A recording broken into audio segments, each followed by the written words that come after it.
Some of the last words Carroll O'Connor heard his son Hugh utter were, "No pops, gotta go, so long." Distressed, he tried to get his son back on the line. With no response, he called the authorities, but it was already too late. Everyone knows Carroll O'Connor for his portrayal of the opinionated and obnoxious Archie Bunker from All in the Family. But what most people don't know is that the real O'Connor was nothing like the prejudiced character he played.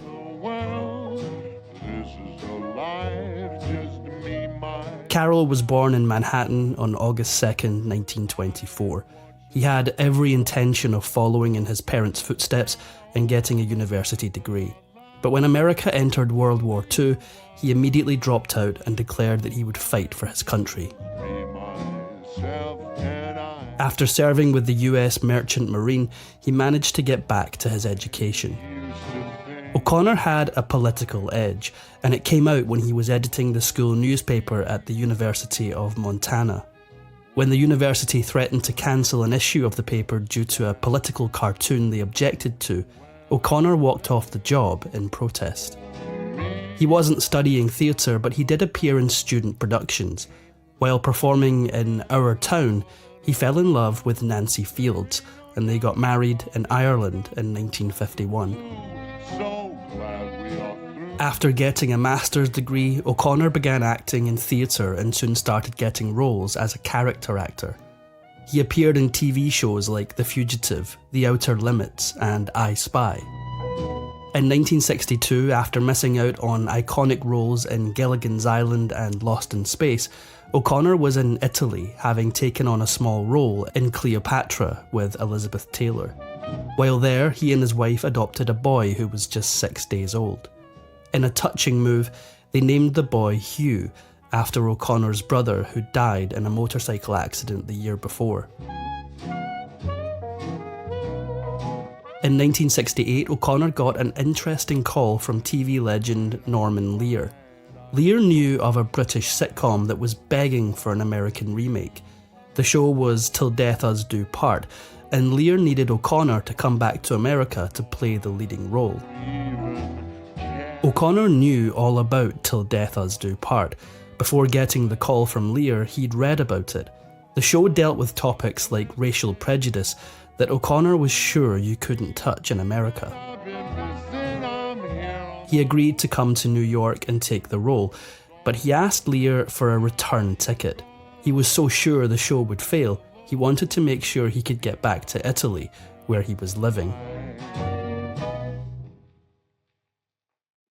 The US version of this British TV show was to be called Justice for All, and there was a good reason that Lear needed O'Connor.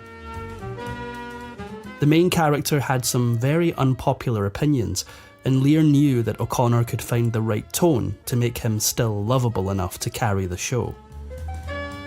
O'Connor appeared in ABC's pilot for Justice for All, alongside Jean Stapleton as his wife. But the actors that played his daughter and son-in-law weren't working out. In fact, they had to make a second pilot with the same script, a different title, and some new cast members. After 2 pilots, ABC was having second thoughts about a show that had such an unlikable person as a main character. Even if O'Connor could make Archie Bunker lovable, they thought it best to shelve the idea. Rival network CBS liked the concept for the show, and they decided to take it on. Now under CBS's wing, the show was retitled All in the Family, and they embarked on creating a third pilot. The network decided to film the show on videotape in front of a live studio audience. This meant that O'Connor and the other actors had to get real laughs and not rely on a laugh track. Well, they did get laughs, and the show was a hit. All in the Family was tackling issues that most TV shows, let alone sitcoms, steered clear of. Besides the almost constant exploration of prejudice, the show referenced controversial topics like religion, education, women's rights, politics, and maybe most divisively, America's involvement in Vietnam. He just couldn't come up with as many reasons for killing people as I could for not killing them. O'Connor's lovable Archie Bunker became known for his various catchphrases that were almost all insults. He called his wife a dingbat, and his son-in-law a meathead. Because O'Connor had to be so mean, some fans couldn't separate the actor from the character. Who am I? The dingbat. Many viewers assumed that O'Connor had similar views to his character.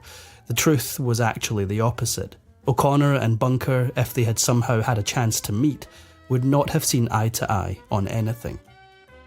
A viewer sent O'Connor an angry letter telling him off for his prejudiced beliefs.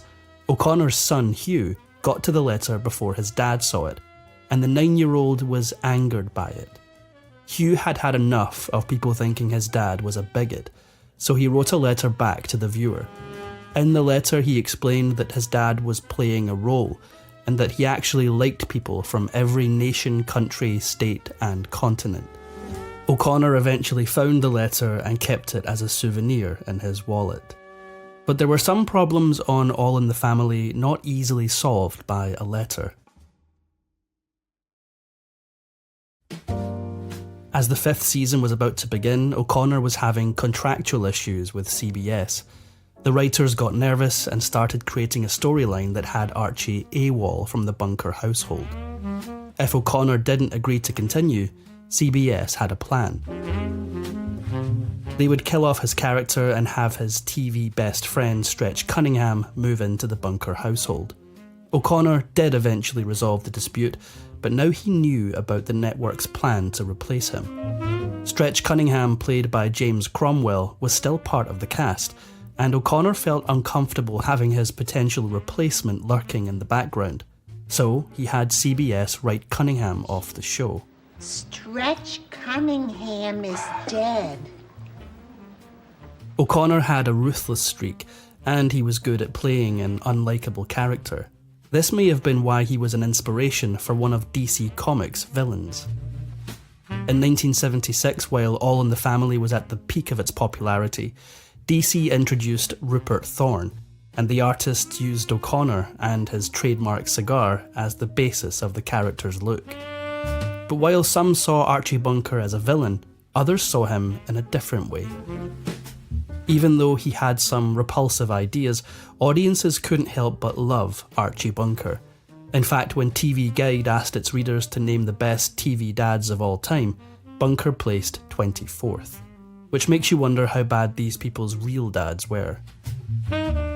As it turned out, O'Connor also loved the character, so when CBS cancelled All in the Family in 1979, he decided to continue on in a new series called Archie Bunker's Place, set in a bar.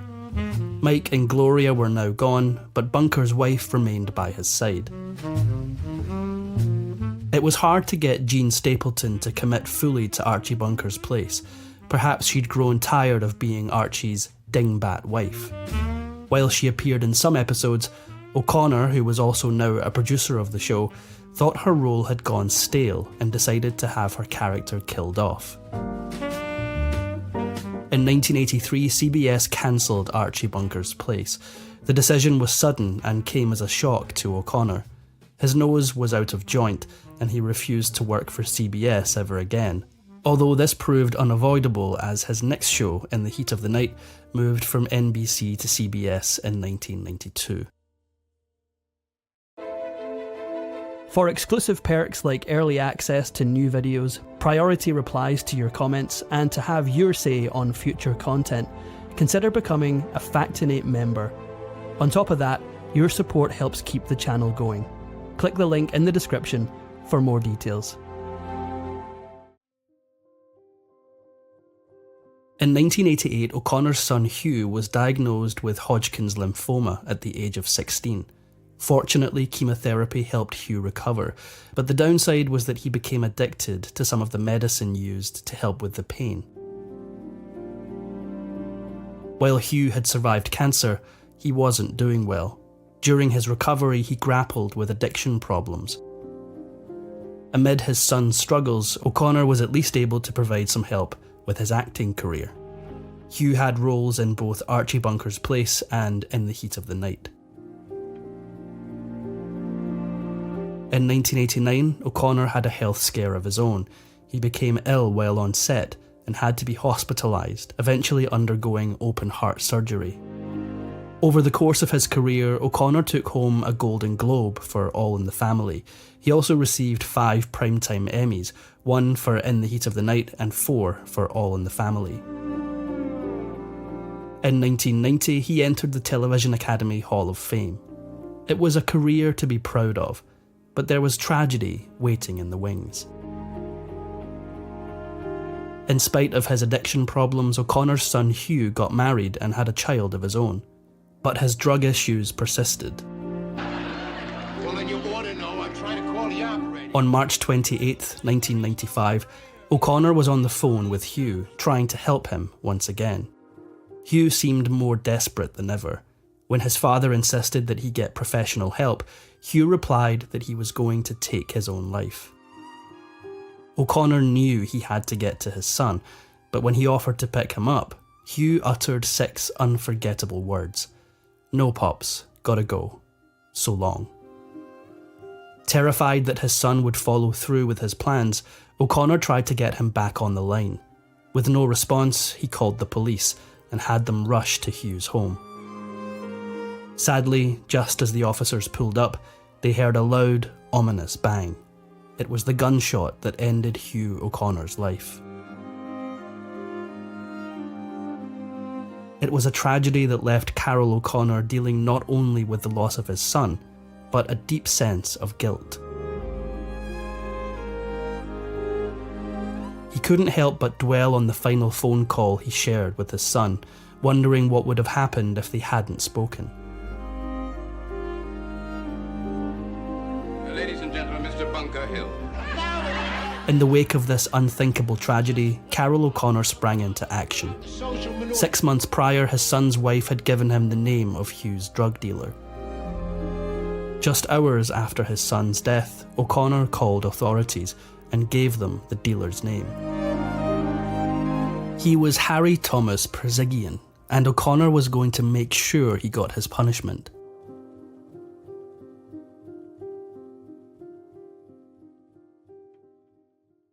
The very next day, police brought Perzigian into the station. In the end, his punishment added up to a fine, community service, a year behind bars, and probation. It wasn't a lot, but it was something. But Perzigian wasn't about to go quietly. Now he had a score to settle with O'Connor. Putting Perzigian away wasn't enough for Carroll O'Connor. He went on TV and called him a sleazeball and a partner in murder. Perzigian ended up suing O'Connor for defamation in a civil trial, but the jury sided with O'Connor. And the grieving actor wasn't through yet. He could see how dealers in America were ruining lives, and he decided to go after them. He pushed the California government to let families of addicted people sue drug dealers to help pay for rehab and medical bills. Because of O'Connor, 17 states uphold this law today. You owe me 10. One thing he and his late son had in common was a love of cars. In the late 90s, he went into business and opened Carroll O'Connor's Classics. Here he proudly displayed both his own cars and ones that his son had owned. On June 21st, 2001, O'Connor died of a heart attack. When it came time to celebrate his life, the stars were ready to come out. O'Connor's funeral was a star-studded affair. Of course, the co-stars from his 3 TV shows were all there, as was his best friend, fellow TV actor Larry Hagman. Giving the eulogy was film and TV star Martin Sheen, who was then appearing in the ratings juggernaut The West Wing. Pay TV channel TV Land cleared their schedule for the week and ran a marathon of non-stop All in the Family episodes instead. There was little doubt that the world would miss Carroll O'Connor.